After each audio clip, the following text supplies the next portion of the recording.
Bienvenue à tous, c'est l'heure du décryptage.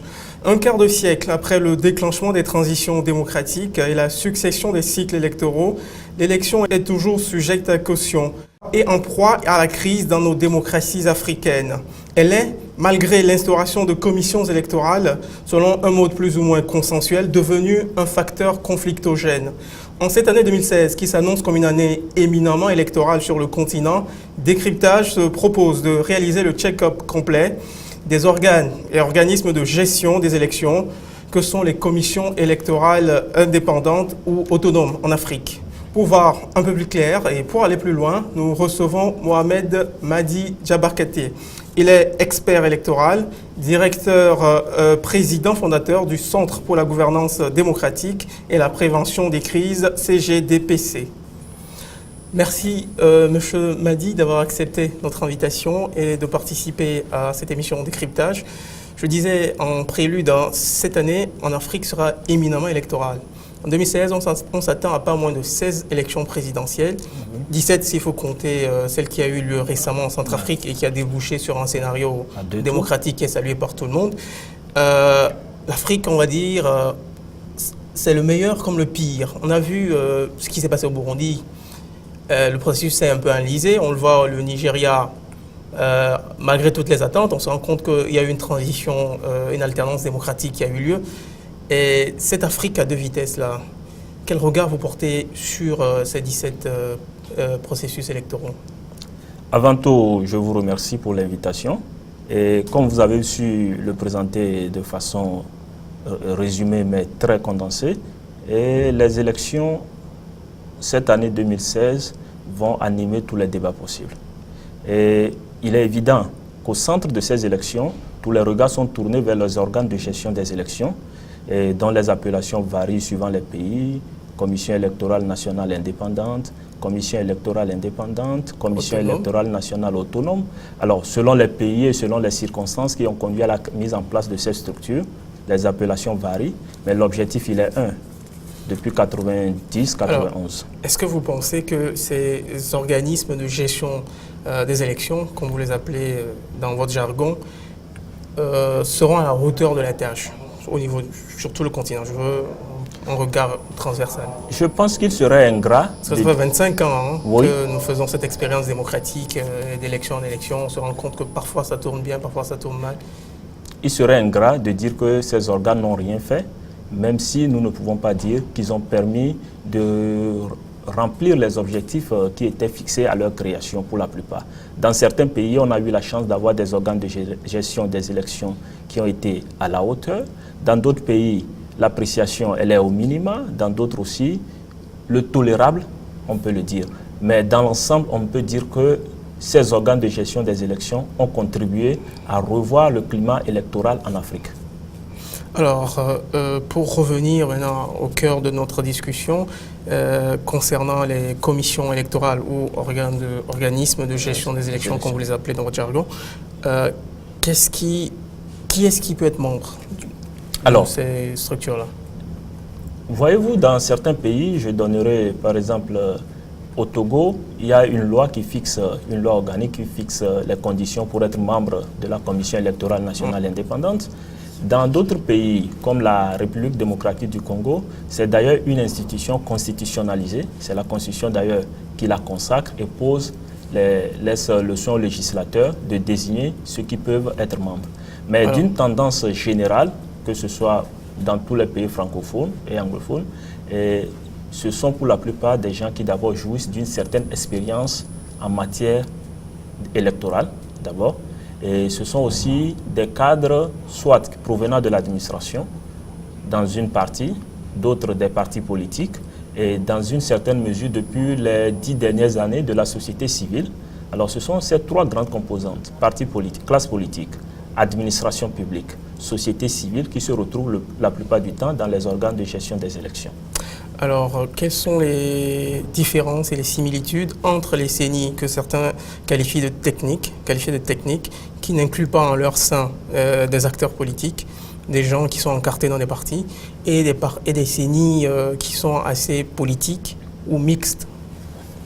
Alors, la différence, une CENI technique, on dit que c'est un cadre dans lequel se retrouvent des experts avec un mandat clair et ils jouent le jeu, ils mettent en œuvre les prérogatives qui leur ont été conférées.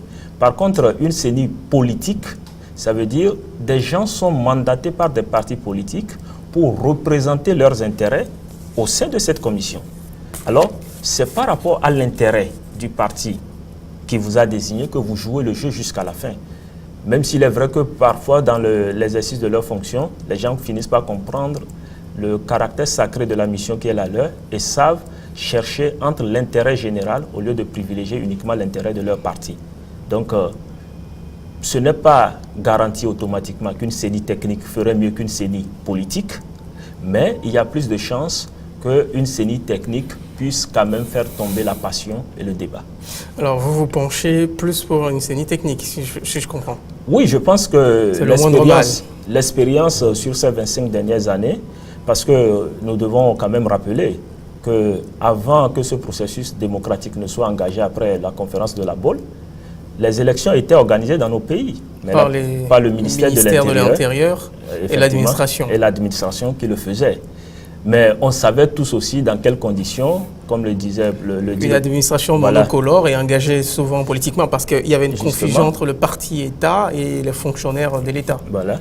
Et le professeur Kokoroko avait l'habitude de dire que ce sont des cuisines électorales où le menu, il est fait selon la volonté de celui qui compte manger le plat principal.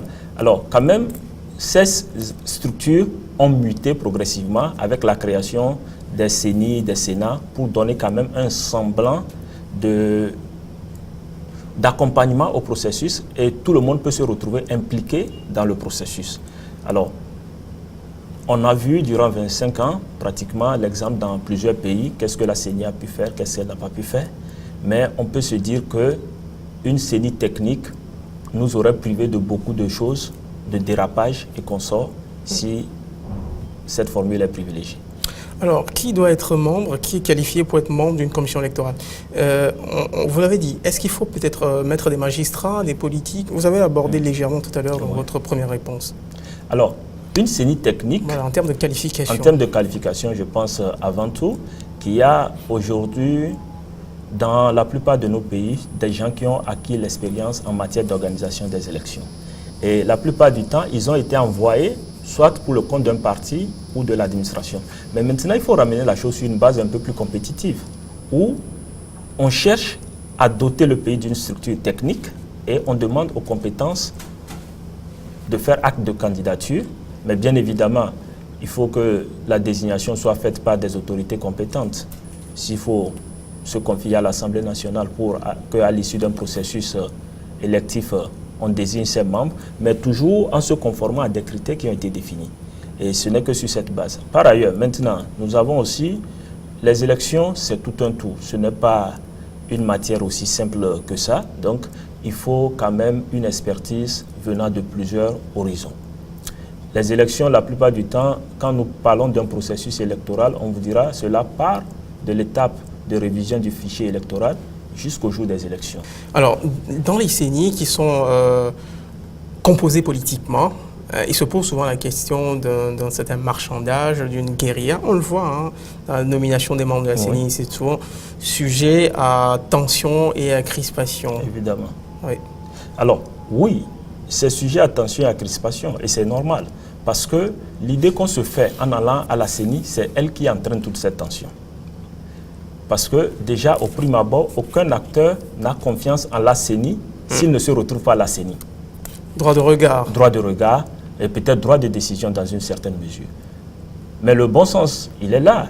La CENI, elle a une feuille de route. Ça veut dire qu'elle a des TDR qui lui sont propres. Des termes de référence. Voilà, des termes de référence qui lui sont propres. Et il faut juste veiller à ce que ceux qui seront désignés puissent exécuter ces thèmes de référence. Donc, c'est un peu... Et puis, il y a deux choses à noter. Dans une élection, il y a l'aspect technique et il y a l'aspect logistique. Et c'est en tenant compte de ces deux facteurs qu'on peut désigner les compétences pour pouvoir être au sein d'une commission. Parce que les CENI sont structurés aussi, sont structurés également en commission. Effectivement, les CENI, il y a habituellement la plénière qui réunit tous les membres et il y a les commissions techniques par rapport aux nécessités qui ont été identifiées par la plénière et les commissions techniques travaillent à cela.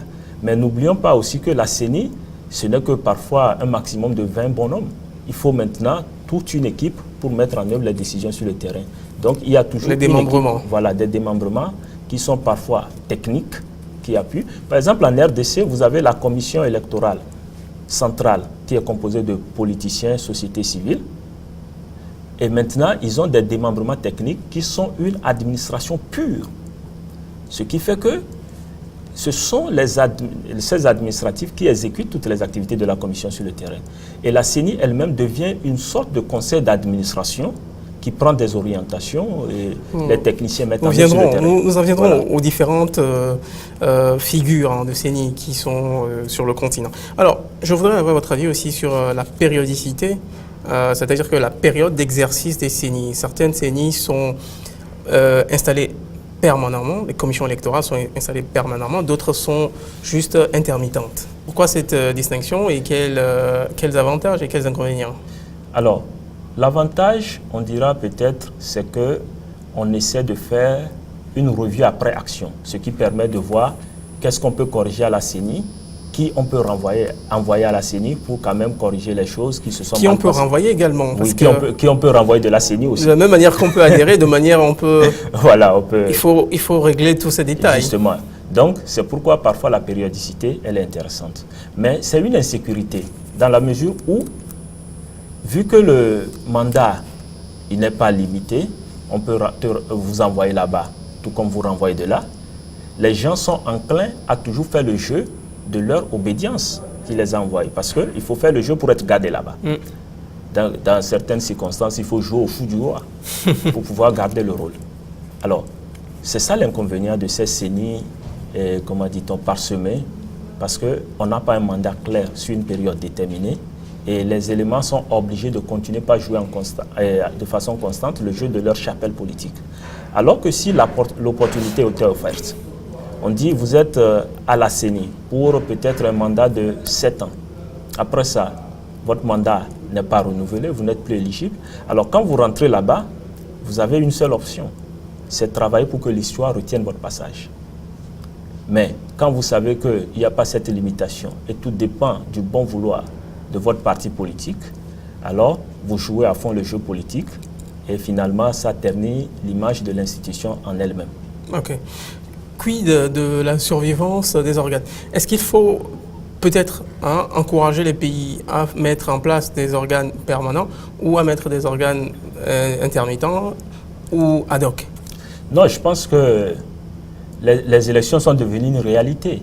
Ce n'est pas une étape. Il faut installer des structures permanentes. Des structures sur la durabilité. Voilà. Par exemple, on sait qu'au Togo, la loi, la CENI par exemple, elle est permanente dans la fonction des membres de la CENI, mais prend fin dès la mise en place d'une nouvelle CENI. C'est-à-dire que d'une élection à une autre, on a une nouvelle CENI. Oui. Non, je pense que c'est aussi du fait que la loi exige que les CENI soient composées en tenant compte de la représentation politique au niveau du Parlement. C'est sur cette base que les postes sont répartis au niveau de la CENI. Alors il est évident qu'à chaque fois qu'il y a eu une élection qui a permis de changer la texture au niveau du Parlement, il faut également rééquilibrer au niveau de la CENI pour que cela soit pris en compte. C'est l'une des raisons qui motive d'ailleurs cela, mais je pense qu'elle est parfois handicapante parce qu'elle ne permet pas de mener à bien les activités. Au Mali, au Niger et au Bénin, qui est en train de préparer une élection en ce moment, la Sénat, il l'appelle comme ça au Bénin, elle est totalement désactivée juste après le processus, c'est-à-dire on éteint tout juste après les résultats de l'élection et quitte à redémarrer la machine des années plus tard pour une nouvelle élection. Est-ce que ça peut expliquer par exemple le fait que les Béninois aient eu quelques couacs dans l'organisation de ces élections parce qu'ils ont dû reporter l'élection? Évidemment, vous confirmez, parce que si la Sénat était en place et qu'elle travaillait sur une base journalière, pour faire son travail. Parce qu'il y a eu un problème avec la confection et la distribution des cartes électeurs, ce qui n'a pas été fait à temps. Justement, parce que la Sénat a été mise en place tardivement et cela va impacter le calendrier électoral. Alors, si la Sénat était permanente au Bénin, on aurait pu éviter aujourd'hui un glissement qui va au-delà de la période légale à laquelle devaient se tenir les élections. Donc, c'est vrai que mettre en place ces structures à la veille des élections, je pense que c'est un peu comme si on n'en juge pas l'utilité. C'est un peu le problème aujourd'hui, parce que si à chaque élection, vous savez que vous devez mettre en place une commission électorale nationale autonome, alors pourquoi ne pas le faire de façon permanente? Quelqu'un me dira peut-être qu'au Bénin, il y a le secrétariat technique qui est permanent. Même au Togo, on a ce même cas de figure, il y a des instances qui restent en veilleuse en attendant la prochaine élection. Voilà, mais ces instances, elles ne restent qu'en veilleuse. Elles ne font rien.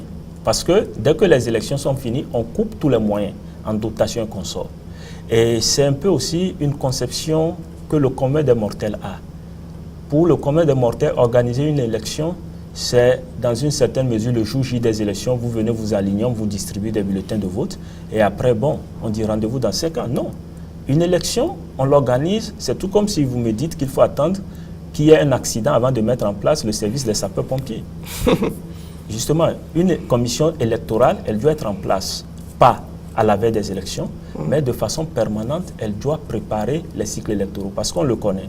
On sait déjà à l'avance quand aura lieu une élection législative, quand aura lieu une élection présidentielle, quand aura lieu une élection locale. Quand dans un pays, vous savez tout ça à l'avance, vous devez prendre les dispositions pour qu'il y ait une structure de façon permanente qui travaille à cela. Aujourd'hui, il y a un débat qui se pose en RDC. On dit, est-ce qu'il faut aller aux élections avec le fichier en l'état actuel? Parce que pour réviser le fichier, ils ont besoin au minimum de 18 mois, alors que les élections sont censées se tenir en novembre. Alors, est-ce qu'il faut aller avec le fichier en l'état?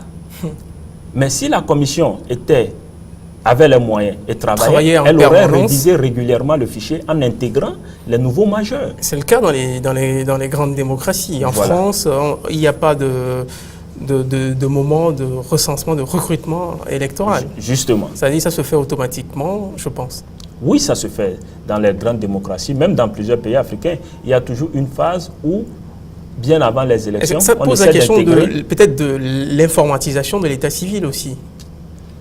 Ça pose une certaine question d'informatisation de l'état civil, mais vous voyez, tout le problème se résout à la confiance.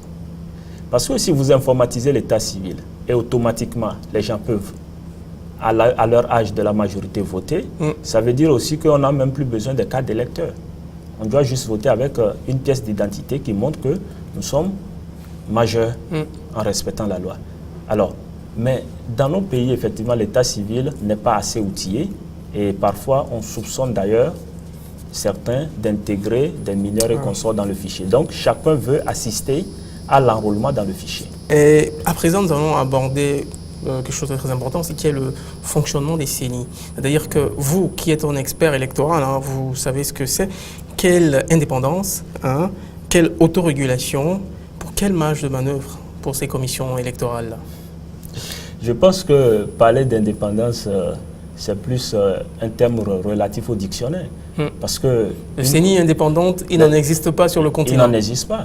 Parce que toutes nos CENI sont dépendantes financièrement, d'abord, politiquement, et parfois même du fait du contexte politique dans lequel on est, elles sont vraiment conditionnées ou bien elles ne font que exécuter ce qui est mis à leur disposition par les acteurs politiques. Donc la CENI en tant qu'elle-même, en tant qu'institution indépendante, nous dirons quand même que c'est un terme à modérer. Alors maintenant, quand je vais d'ailleurs plus loin, aujourd'hui, dans la plupart de nos pays, nous organisons des élections. Mais à combien l'État contribue dans le budget des élections? Ça dépend des pays. Dans certains pays, ce sont les États qui les financent. Vous savez, dans les pays africains où les États... Dans d'autres pays, il y a les partenaires occidentaux qui mettent la main à la poche, l'Union européenne et les autres bailleurs de fonds. Non, soyons sincères. Les États qui ont voulu organiser les élections par eux-mêmes, on a constaté à la fin du processus qu'il n'y a pas eu l'efficacité escomptée et parfois même le processus prend du retard. Alors, maintenant, revenons aux partenaires occidentaux. Mais certains pays sont parvenus sur fonds propres à financer des élections qui se sont soldées de manière intéressante. Je pense récemment à ce qui s'est fait au Togo. Non, je pense que concevoir cela comme aussi simple, je pense qu'il faut être dans il faut être dans les mécanismes opérationnel. Oui, en même temps, comprendre c'est un argument de souveraineté. On se rappelle de ce qui s'est passé en Côte d'Ivoire. On a dit c'est parce que les gens ont financé les élections qu'ils sont en droit de regard sur le président qui sera élu à l'issue du processus. Je pense que...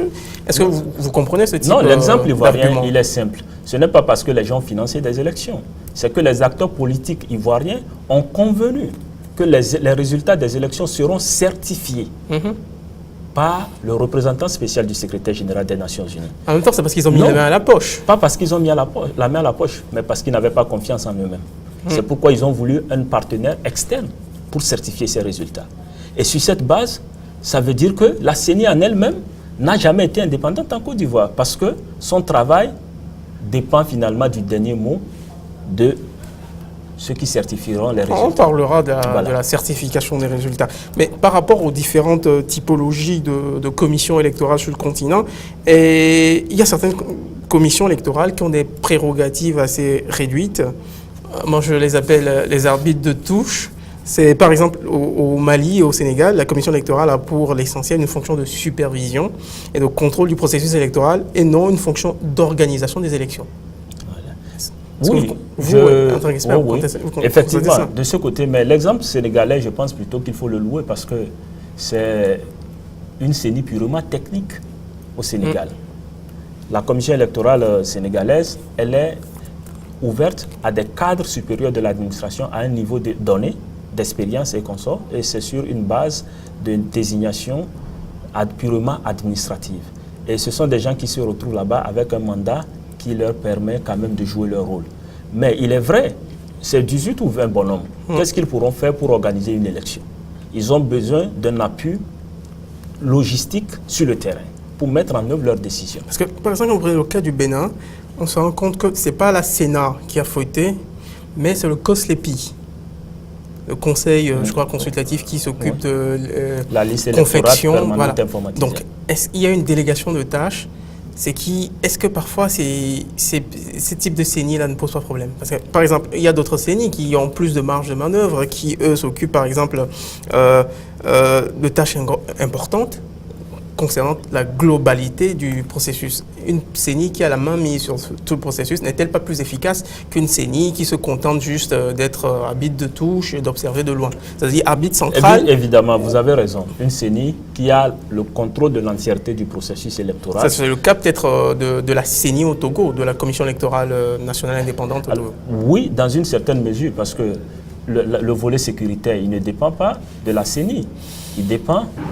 Mais il serait quand même difficile dans nos pays d'accepter le fait que des agents de sécurité... Non, je pense qu'il faut qu'on comprenne le concept sécurité des élections au-delà du concept de la sécurité classique que nous avons. Aujourd'hui, une élection, c'est un fichier électoral. Ça veut dire qu'il faut d'ailleurs sécuriser ce fichier. Voilà. Ça, c'est déjà un challenge. Nous connaissons aujourd'hui la force de frappe des hackers et consorts, tout ça. Donc, ça veut dire que on doit avoir les moyens pour quand même faire tout cela. Maintenant, quand je reviens à la sécurité sur le terrain, ça veut dire que le matériel électoral, il doit être protégé. Les populations qui doivent aller voter doivent être sécurisées de sorte qu'elles puissent mouvoir en toute liberté vers les sites de vote. Mais tout ça se fait sous la coordination de qui? En fait, c'est ça le problème. Parce que du moment où la CENI n'a pas un contrôle effectif sur ceux qui sont chargés d'intervenir dans le processus électoral, à un moment donné, le processus de responsabilité est dévié. Et la CENI peut facilement s'excuser de certains dérapages parce qu'elle dira « je n'ai pas le contrôle sur la qualité du processus ». Donc, c'est un peu comme l'exemple du Bénin où la CENI dit, nous organisons les élections, mais nous n'avons pas ils ont vite fait de renvoyer la responsabilité au COSLEPI. Voilà.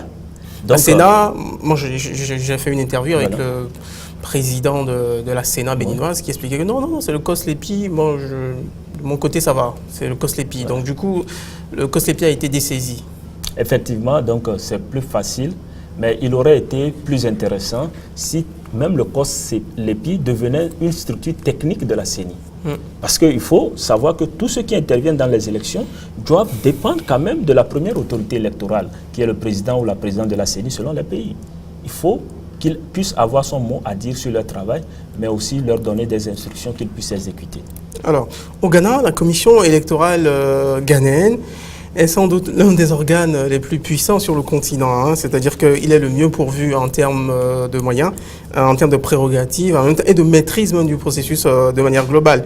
Et elle est compétente pour établir par exemple les listes électorales, procéder à leur révision annuelle. Elle effectue une refonte totale des listes électorales et cela intervient tous les 10 ans, je crois. Elle contrôle et supervise toutes les élections publiques ainsi que les référendums. Elle promeut également l'éducation civique et électorale de la population. Donc, c'est une saignée à plein temps. Est-ce que ça ne serait pas l'idéal? Non, ce n'est pas que ça ne serait pas l'idéal, mais en fait, c'est ça qu'on appelle une commission électorale, qui joue le travail des élections, qui le fait sur le temps et dans la durée qu'il faut. Et c'est ce qu'on doit peut-être essayer de dupliquer dans la plupart de nos pays. Mais tout le problème aujourd'hui, avec nos structures électorales que nous avons, c'est qui est dedans, qui n'est pas dedans. À partir de ce moment, si on arrive à savoir que même si on n'est pas dedans, on est sûr que ceux qui sont dedans peuvent faire le travail, je pense que c'est un début. Maintenant, en termes de loi, la plupart des commissions, leur mandat est fixé par des lois organiques. Ça veut dire qu'il revient aux acteurs politiques au niveau de la Chambre des représentants de s'entendre sur ce qu'ils veulent comme organe de gestion des élections.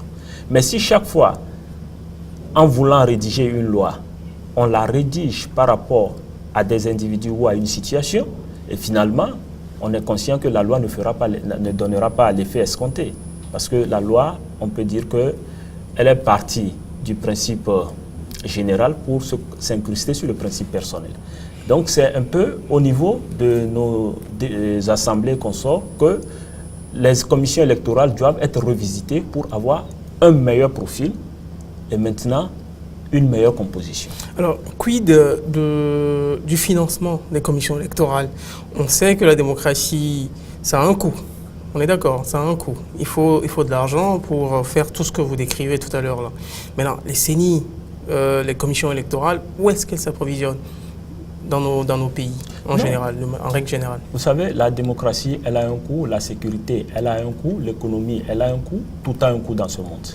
Mais tenir compte du coût pour ne pas donner l'impulsion qu'il faut, c'est que nous finirons par dépenser plus qu'il n'en fallait au début pour tenir la chose. Maintenant, aujourd'hui, toujours dans cette affaire de confiance, il est difficile à nos commissions électorales de s'approvisionner en matériel électoral dans nos pays même. Parce qu'il est difficile aujourd'hui de certifier la crédibilité, disons, d'un bulletin de vote. Normalement, un imprimeur togolais peut prendre le marché des bulletins de vote. C'est colossal. Mais on se dit, mais ce bonhomme, est-ce qu'il ne va pas en distribuer d'autres quelque part pour qu'on vienne bourrer les unes? On dit, ok, alors faisons recours à notre cousin chinois ou bien notre cousin hollandais. Et finalement, ce sont des capitaux que nous prenons et qui repartent ailleurs. Ça veut dire que les élections en elles-mêmes auraient même pu contribuer au relèvement économique de plusieurs secteurs. Mais pour des raisons de confiance, manque de confiance et autres, on préfère les confier à l'extérieur. Je pense qu'entre-temps, au Togo, on a décidé de confier plutôt, pour les moindres faits, les bulletins au Bénin, à l'imprimerie Toundé, je me rappelle à l'époque. Et par exemple, en RDC, les bulletins venaient de la Chine, les urnes venaient, je pense, d'un pays européen.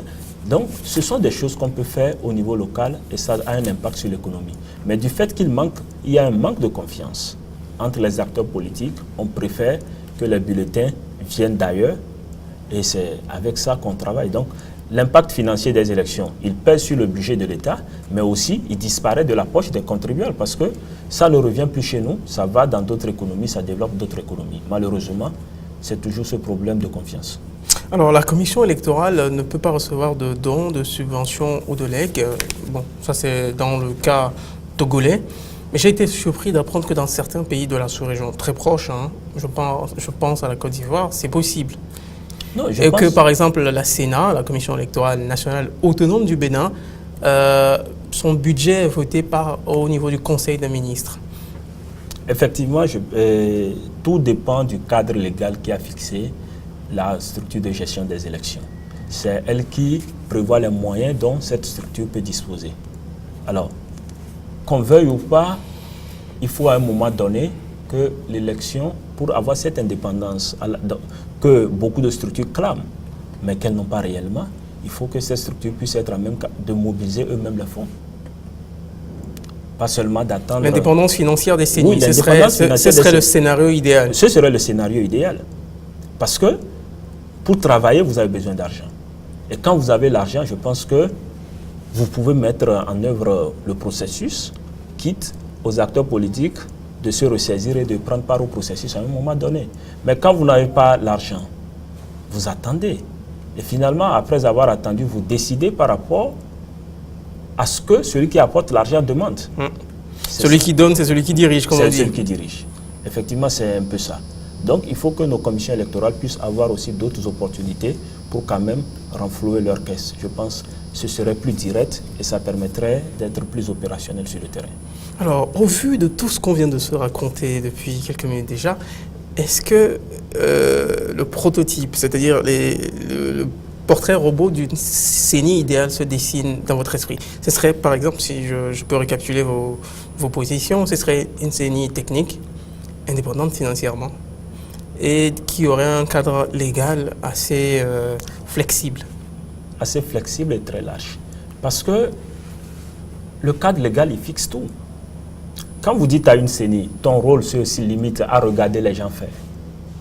Le cas du Bénin. Ne soyons pas surpris à la fin si le QIDAM qui est à la maison, il dit mais c'est toujours la CENI qui vole les élections. Mais qu'est-ce que la CENI a à foutre si le cadre légal qui lui permet d'intervenir dans le processus électoral limite ses compétences? Ça, c'est un problème. Alors, donc, il faut effectivement un cadre légal parce que nous avons eu 25 ans pour apprendre des élections. C'est assez long quand même. Voilà, c'est assez long et ça nous permet aujourd'hui de savoir... Est-ce qu'on a tiré le bilan de ces 25 ans d'apprentissage démocratique? Je pense il y a peu de temps, la Commission électorale nationale indépendante du Togo a apporté son rapport au chef de l'État togolais et je pense qu'ils ont quand même aussi fait des recommandations dans ce sens. Hein. Ils ont fait des recommandations dans ce sens et je pense que cela ne découle que des leçons apprises. Maintenant, il faut voir de quelle façon on peut matérialiser ces recommandations qui ont été faites. Mais 25 ans d'expérience, je pense que c'est largement suffisant pour quand même combler toutes les failles et lacunes qu'on a eues le long de nos processus. C'est très important. Alors, des intermittents du spectacle, on n'en veut plus. On veut des fonctionnaires qui gèrent à plein temps le processus électoral. L'organisation d'une élection, c'est aussi un travail à la chaîne, on est d'accord? Oui. Comment est-ce qu'une CENI peut segmenter les tâches dans la gestion d'élections et comment répartir avec l'administration publique? On sait qu'il y a beaucoup d'acteurs qui interviennent dedans. La commission électorale, des institutions de l'État, le ministère de l'Intérieur qui organise déjà dit. Aujourd'hui, ce sont les ministères de l'administration territoriale les CENI dépendent de ces ministères. Comment est-ce que la CENI s'arrange pour bien fonctionner dans cet environnement un peu difficile, on va dire? Non, je pense, peut-être en me calquant sur l'exemple togolais, je dirais que la CENI quand même a réussi au fil des ans à déposséder le ministère de ses prérogatives. Parce qu'aujourd'hui, même au niveau des démembrements de la CENI, nous avons un représentant du ministère. Alors que de par le passé, c'était le ministère qui désignait des agents de l'administration pour faire tout le travail. Donc, la CENI au Togo, non seulement elle a désintégré la force de frappe du ministère, mais elle s'est politisée à tous les niveaux. C'est-à-dire de la CENI à la CELI, en descendant au bureau de vote ou bien au comité de liste et cartes, c'est comme un butin qui est partagé par les partis politiques. Et voyez, parce que quand vous prenez que ce soit toutes ces structures, vous verrez surtout au niveau des démembrements que les postes de responsabilité sont partagés entre les partis politiques. L'administration n'est là qu'à titre de membre. Donc c'est un noyautage politique qui finalement a eu raison de l'administration, mais il faut comprendre ça dans le contexte togolais où il n'y avait plus cette confiance. D'ailleurs, ce n'est pas un contexte togolais, c'est un contexte africain où on n'avait plus cette confiance avec l'agent de l'administration qu'on a toujours soupçonné d'être au service du parti au pouvoir. C'est la même chose dans presque tous les pays. On reste avec l'administration. Dans certains pays, c'est l'administration qui apporte une part importante de la manne financière que les CENI, les commissions électorales, gèrent. Par exemple, récemment au Togo, c'est le gouvernement qui a pris sur lui de financer l'élection.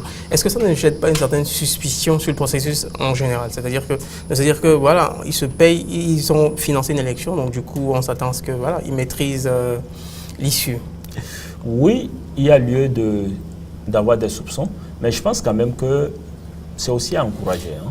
C'est à encourager parce que si... Est-ce que l'argument de la souveraineté des pays qui ne veulent plus se faire imposer des présidents, parce que quiconque paye pour l'élection a un droit de regard sur la désignation du président. On suppose, même pas directement, mais indirectement. Vous savez, revenant à l'assistance électorale internationale telle qu'elle est faite, si vous le permettez, je vais faire un petit briefing, c'est que l'assistance électorale est faite par rapport aux demandes du pays. C'est le pays qui dit « j'ai besoin d'une assistance électorale ». Et le pays dit « j'ai besoin de votre assistance dans tel domaine ». C'est sur cette base que l'assistance électorale est portée. Elle n'est pas dictée de l'extérieur. Donc l'argument souverainiste existe depuis le début. C'est l'État qui dit « j'ai besoin de vous dans tel et tel domaine ». Et sur cette base, l'assistance est faite par les partenaires. Et parfois, aujourd'hui, ce qu'on constate d'ailleurs, et c'est louable, c'est que tous les partenaires qui interviennent dans un processus électoral décident de mettre en commun leurs fonds. Au lieu de le faire individuellement sur des rubriques, ils mettent tout en commun et confient ça à un organisme qui apporte l'appui. Donc, je pense que même si l'État aujourd'hui, dans certains pays comme le Togo, veut avoir la plénitude du processus électoral en finançant, il est à féliciter. Ça veut dire au moins que les ressources collectées servent à l'instauration et à l'enracinement de la démocratie dans le pays. Maintenant, les projets de suspicion et consorts, vous savez, nous sommes des êtres humains. Et il est évident que chacun, du moment où la seigneur politique, jouera toujours le jeu de son camp. Alors, comment les CENI doivent cohabiter, collaborer avec d'autres organes que sont par exemple les missions d'observation électorale, que ce soit de la CEDEAO, de l'UA ou d'autres organes supranationaux? Non. Ce sont des missions qui viennent d'organes supranationaux, mais le processus électoral, il est un processus national. Et le dernier mot, quand je prends les élections présidentielles, reviennent à la Cour constitutionnelle, même si en Côte d'Ivoire, quand même, à l'époque, en 2011, ils sont revenus sur la décision de la Cour en faisant référence aux décisions des institutions communautaires. Mais dans l'ensemble, je pense qu'il doit y avoir une collaboration entre ces différentes missions d'observation et consorts avec les organes de gestion des élections. Parce qu'ils viennent apporter un appui. Tout d'abord, les organes de gestion des élections doivent être contents parce que ce sont des gens qui viennent évaluer le travail qu'ils sont en train de faire. Et ils peuvent leur donner un satisfecit. Ça va dans l'intérêt de tout le monde. C'est un peu ça. Merci à vous, cher Mohamed Madi, d'avoir participé à ce nouveau numéro de décryptage qui s'achève ainsi, consacré pour cette fois au contexte électoral en Afrique, dans cette année 2016 qui s'annonce éminemment électorale sur le continent. Je rappelle que vous êtes expert électoral, directeur du Centre pour la gouvernance démocratique et la prévention des crises. Vous êtes l'auteur d'un livre qui est paru aux éditions de l'Harmattan, L'autorité électorale à l'épreuve de l'alternance démocratique au sommet de l'État. C'est donc la fin de ce numéro de décryptage. Merci à vous qui nous avez suivis. À très bientôt pour un nouveau numéro.